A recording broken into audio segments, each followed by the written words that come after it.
not at all satisfied with what she's hearing up there on Capitol Hill. We're joined now by Congressman Meadows on the House Oversight and Government Reform Committee. Congressman Meadows, I believe you are going to be part of a closed-door meeting with the Secret Service Director later today. Is that correct? Certainly the director is coming in later today. We plan to meet with him in a bipartisan fashion to get to the bottom of it. And what Ms. Lowy was indicating is whether you're a Democrat or Republican, we're appalled at what we're seeing right now. And time is not our friend. We need to make real reform and do it right away. Well, reform is for the future. How about his answers so far on what happened, those days ago at night when Secret Service agents, allegedly having been drinking, drove through allegedly what was a bomb investigation, and that a supervisor allegedly didn't feel the need to give them a sobriety test? What questions do you need answered today? Well, I think what we have to see from the director is what immediate actions is he going to take, because even those were alleged in their the way that they've come off. What we do know is that there's been a history.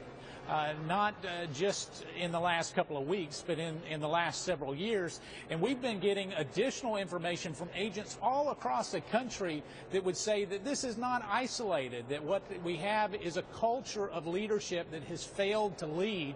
And so there's going to have to be some very difficult decisions and change in leadership very quickly by this new director. I mean, Congressman, it sounds a little bit like Groundhog Day, though. I mean, we've been talking about a change in culture. I know I've been, when I was on Capitol Hill, reporting on a change in culture of the Secret Service. Going back 3 years now, you've seen 2 directors since then. You're talking about changes of leadership. Are you saying that Joe Clancy needs to go?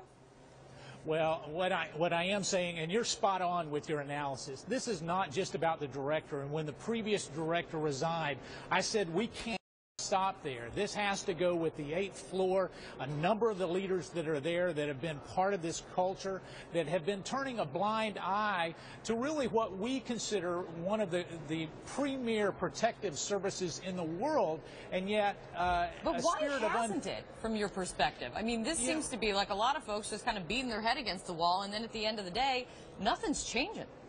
Well, I think that we have a unique opportunity because we have both Republicans and Democrats. And your question is, why hasn't it changed? I think because we have not put the attention and the pressure on to make sure that some of those higher level executives within the Secret Service are rooted out, and so that we listen to the rank and file who literally are willing to put their life on the line for the president.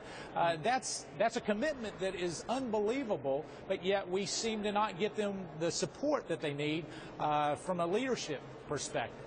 I don't think anyone was questioning the bravery of the people in the Secret Service who really do literally put their lives on the line. But at the same time, Congressman, you would think if there was any time in the history of the Secret Service where you would not have officials do anything like perhaps drink and then crash into something near an investigation and then again perhaps, near the White House, allegedly cover it up near the White House, it would be now the spotlight is on and they still can't clean up their act. What's the deal? Well, and I think that that's why this is more cultural in nature.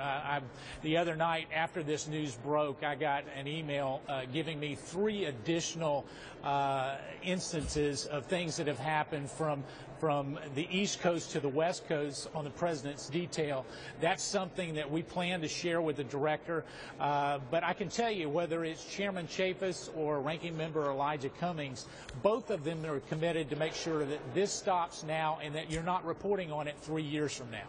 Tell you what's refreshing is that the bipartisan nature right now of this concern is something that perhaps means that something can get done and get done soon. Congressman Mark Meadows, after you talk to the director, we hope you report back to us if you learn anything. Congressman, I thought it was interesting to talk. He's talking about the chairman of the committees of government oversight, the House Oversight Committee, Hal Rogers, the chairman of the Appropriations Committee. When he's talking about the fact that this is going through the Inspector General to be investigated, he just simply goes, "That's hogwash." Yeah. Why don't you do it? You fix it. You're the director.